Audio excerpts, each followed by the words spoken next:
È arrivata alle 15:20 il volo che ha portato per l'attesa ed unica tappa calabrese il premier Silvio Berlusconi a Crotone.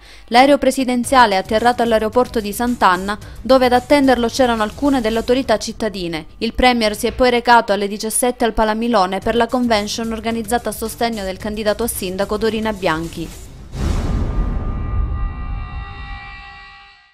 Un commerciante, Giovanni Caputo, di 62 anni, è stato ucciso ieri sera poco prima delle 20 nel negozio di autoricambi che gestiva a San Biase, frazione di Lamezia Terme. Contro Caputo, che era incensurato, sono stati sparati alcuni colpi di pistola da una persona che ha fatto irruzione nel suo negozio. Il commerciante è morto all'istante.